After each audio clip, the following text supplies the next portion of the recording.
안녕하세요. 오늘은 6월 12일 목장 성경 공부로 사무엘상 8장 1절부터 22절까지 말씀을 좀 살펴보도록 하겠습니다. 사무엘상 8장으로 들어오면은요, 내용이 뭐냐 하면 이스라엘의 왕이 세워지는 과정을 보여줍니다. 이제까지는 사사를 통해서 하나님께서 통치해 오신 나라가 이스라엘입니다. 그런데 그 사사로부터 그러니까 신정정치에서 왕정정치로 넘어가는 그 과정을 보여주는 시발점이 이 8장입니다. 이 8장의 시작 시점에서 이제 잘 보면은 1절에 사무엘은 늙자 자기의 아들들을 이스라엘의 사사로 세웠다 이렇게 됩니다.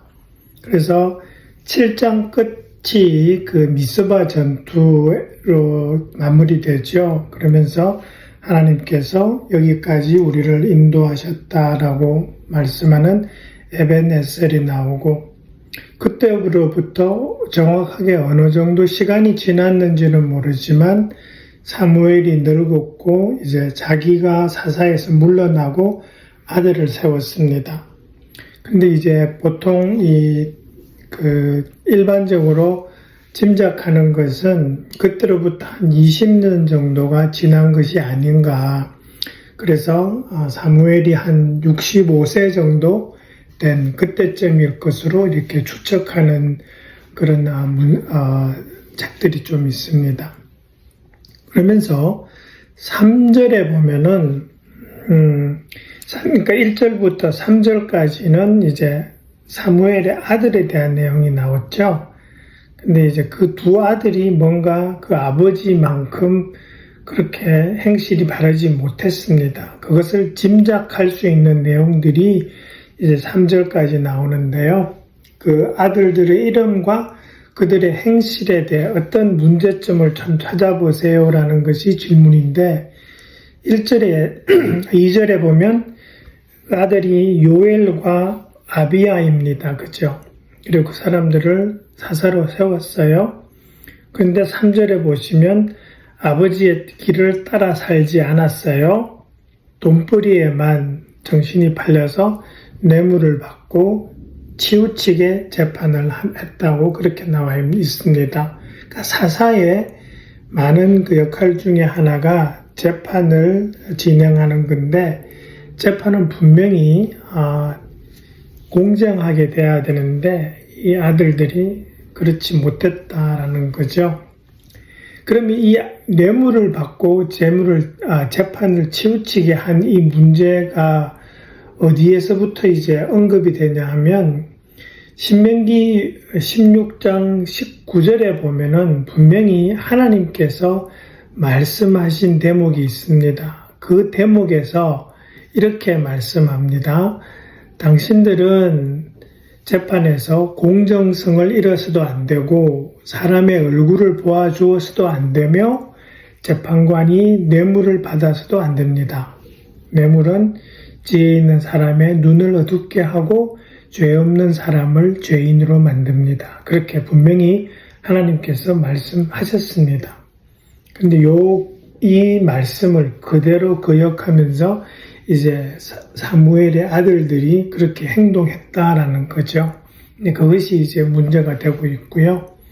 그러면서 이제 장로들이, 이스라엘 백성들의 장로들이 라마로 사무엘을 찾아옵니다. 그러면서 왕을 세워달라 그렇게 이제 말을 하거든요. 일종의 요구입니다. 근데 이 내용을 보면 아들들이 사사로 있는데 그 사사를 세운 사람이 사무엘입니다. 그러니까 이 사무엘 당신이 한 게 잘못됐다라는 그걸 지금 이야기하는 거죠. 그러니까 사무엘에 대항하는 행동입니다. 그런데 그보다 더 문제가 되는 것은 이제껏 사사를 세우시고 통치해 오신 분은 하나님입니다. 근데 그 하나님 대신 왕을 세워달라고 요구하는 거죠. 이 히스토리를 보면 이스라엘 백성들을 이집트 땅에서부터 이끌어내신 분도 하나님이시고 사사를 세워서 이 이스라엘 백성들을 보호해 주신 분도 하나님인데 이제 그 하나님 대신 왕을 세워서 그 왕으로 하여금 우리를 다스리게 해달라 그렇게 이야기하거든요. 이거는 이제 하나님을 거부하는 요구라고 궁극적으로 볼 수 있는 거죠. 그러면서 이제 7절을 보시면 하나님께서 그렇게 말씀하시잖아요. 그들이 너를 버린 것이 아니라 나를 버려서 자기들의 왕이 되지 못하게 한 것이다. 그러니까 하나님께서 이제껏 이스라엘의 왕이 공식적으로 사람이 왕으로서 섬긴 사람은 없지만 실질적으로 그 왕의 자리에 앉아 계셨던 분은 하나님이란 말이에요. 근데 그 하나님을 몰아내고 사람으로 대체해 달라라는 요구라는 거죠. 그게 이제 핵심입니다. 이 사람들의 요구가. 그러면서 6절에 보면 이렇게 돼 있죠. 사무엘은 장로들의 말에 마음이 상하여 주님께 기도드렸더니 그렇게 돼 있죠. 그래서 분명히 마음 상하죠. 아들 사사로 세웠는데 왕을 세워달라 그러니까. 근데 이 7절을 보면은요, 하나님의 마음이 상했다라는 것을 보여주는 대목이 있습니다. 근데 그걸 한번 찾아보세요라는 것이 이제 제 질문인데, 하나님께서 뭐라 그러시냐면 7절에서 너를 버린 것이 아니라 나를 버려서 이렇게 말씀하세요. 그러니까 하나님이 백성이 나를 버렸다라고 그렇게 표현하고 계신 겁니다. 그 백성이 나를 버렸다. 이 표현에 담긴 하나님의 깊은 실망, 상한 마음 그런 것을 우리가 느낄 수 있는 거죠. 그러면서 이제 8절하고 9절을 보시면은 하나님께서 그러세요. 백성들이 이때까지 이방 신을 섬기지만 이제는 너보고도 지금 그 사사에서 물러나라고 하는 그런 거고, 그런데 분명히 마음에는 들지 않으시는데 그 요구를 들어주라고 하세요. 그죠? 9절에 보시면 너는 이제 그들의 말을 들어주되 이렇게 말씀하시면서 경고도 하라고 그렇게 말씀하십니다. 근데 이 경고의 내용이 뭐냐 하면 왕을 세웠을 경우에 그 반작용이 있다라는 거죠. 하나님이 왕이실 때는 이 왕의 통치가 지나칠 수 있는 가능성은 없지만 사람이 왕이 됐을 경우에는 왕이 잘못하면은 백성들이 피해를 본다라는 것을 쭉 이야기해 주시고 있으세요. 그게 11절부터 17절까지 이야기합니다. 그러면서 18절에 하나님이 이렇게 말씀하세요. 당신들이 스스로 택한 왕 때문에 울부짖을 터이지만 그때에 주님께서는 당신들의 기도에 응답하지 않으실 것입니다. 그렇게 분명한 경고를 하고 계시다라는 것을 알 수 있는 거죠.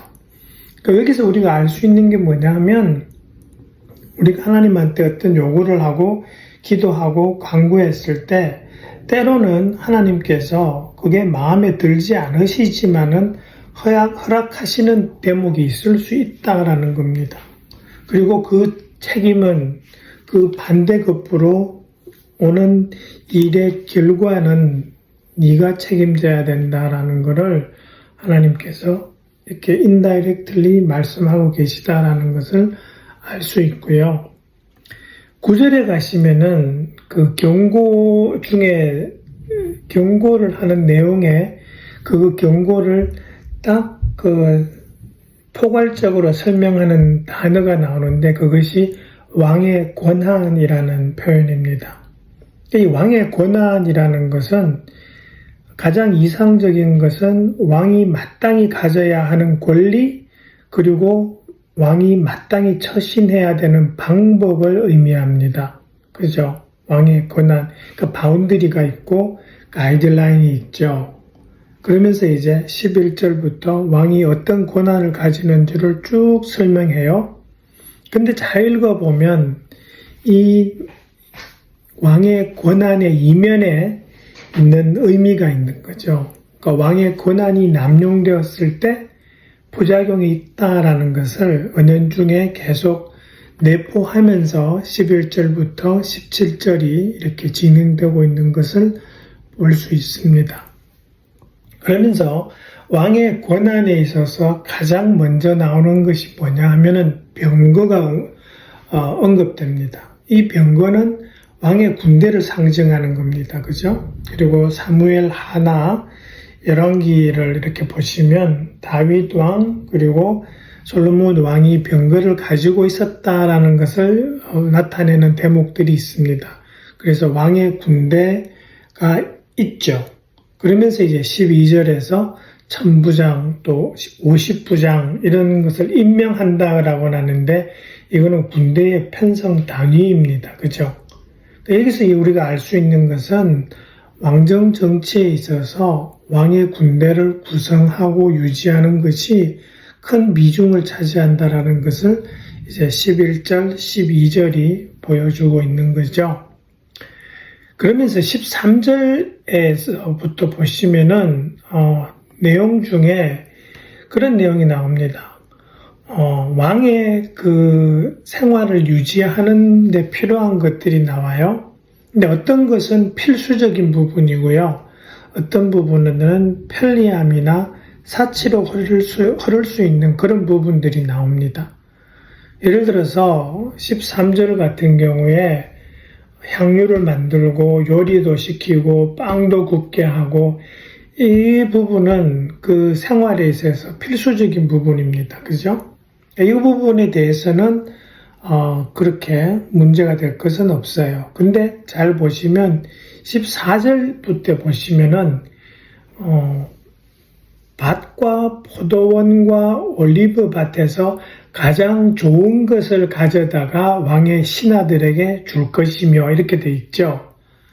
그리고 앞부분에 나온 향유도 보면은 살짝 이렇게 지나치게 되면은 과소비 또는 사치로 흐를 수 있는 부분들이 있어요. 그러니까 왕의 생활을 유지하는 데 있어서 필수적인 부분 플러스 뭔가 편리함을 추구하는 부분이 있는데 그 편리함을 추구하는 부분에 있어서 사치로 흐를 수 있는 위험이 있는 부분이 있다라는 것을 이 내용 쪽에서 보여주고 있는 것이죠. 그러면서 17절에서 이제 아까 인용한 부분이지만 제일 왕의 권한에 있어서 가장 강력한 경고가 뭐냐면 17절 뒷부분에 나오는 마침내 당신들까지 왕의 종이 될 것입니다 라는 그게 왕을 세웠을 때에 생길 수 있는 가장 위험성 중에 가장 강력한 것이 백성들을 종으로 부릴 수 있다라는 것을 경고하시거든요. 근데 이게 어떤 내용이냐, 쉬운 예가 이제 그 열왕기상 5장에 나오는 내용입니다. 그러니까 솔로몬 왕이 그 성전을 짓기 시작하죠. 성전을 짓기 시작하면서 노무자를 불러 모읍니다. 그 수가 약 3만 명입니다.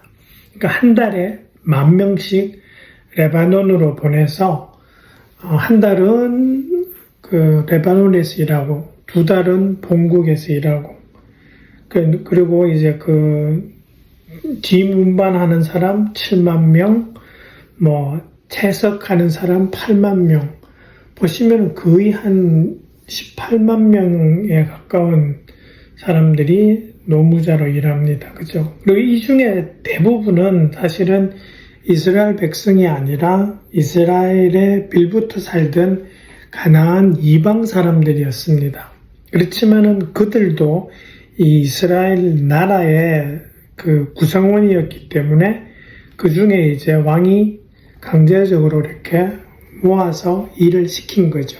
네, 그런 얘가 이제 나오는 것을 보면서 왕의 종이 된다라는 것이 무엇인지를 알 수 있게 되는 겁니다. 그죠? 근데 19절, 20절을 이렇게 보시면은요, 백성들이 그 사무엘이 하는 그 경고를 듣지 않습니다. 계속적으로 우리 왕 세워주세요라고 그렇게 이야기하고 있는 거죠. 그러면서 그 19절, 20절, 특별히 20절에서 잘 보시면, 반복되는 단어가 있습니다. 여기 보면, 우리라는 단어가 계속 반복돼요. 우리도, 우리의 왕이, 우리를 이끌고 가서, 이런 식으로, 그죠? 요 표현들이 이제 보면서, 이 백성들이 지금 뭐에 포커스하고 있습니까? 경고는 별로 신경 쓰지 않으면서 왕이 해야 할 일에만 딱 집중하고 있어요. 그러니까 왕 세워놓으면은 그 왕이 이런 일을 잘하고 그러면 우리한테 더 좋을 거야. 그것만 생각하고 있다라는 거죠. 그래서 20절에서 백성들이 생각하는 왕이 해야 할 일은 어떤 것이 있나요? 를 질문했는데 거기에 보시면 백성들이 생각하는 왕이 해야 할 일은 크게는 두 가지로 보이는 거죠. 백성을 다스리고 그리고 백성 이끌고 가서 전쟁터로 나가서 싸우는 것. 그게 이제 왕의 일이라고 백성들은 생각하고 있는 거죠. 그런데 20절에서 상당히 이 백성들의 생각에 있어서의 문제점을 짐작할 수 있는 표현이 나옵니다. 그게 뭐냐 하면 우리도 모든 이방 나라들처럼 이라는 표현이 나와요. 그러니까 이제 왕을 세워달라는데 그것의 큰 이유가 우리 주변에 있는 다른 나라들은 왕이 다 있다라는 거예요. 그러니까 우리도 저렇게 하고 싶어요라는 게 이제 그 요구사항의 핵심인데 여러분 이스라엘 나라가 어떤 나라입니까? 이 백성들이 하나님의 백성이잖아요. 그래서 하나님께서 말씀하셨어요. 너희는 나를 위해서 구별된 거룩한 민족이다 라고 하셨어요. 그러니까 이 주변에 있는 이방 나라들과는 구별되는 게 이 이스라엘 백성인데 이 사람들이 하고 있는 게 뭐냐 하면 왕이 다스리는 주변의 나라를 동경하고 있다라는 겁니다. 그러니까 자기들이 지금 하나님으로부터 직접적인 통치를 받고 있다라는 것을 그렇게 대단하게 생각하지 않고 있었다라는 것을 우리가 짐작할 수 있다라는 거죠.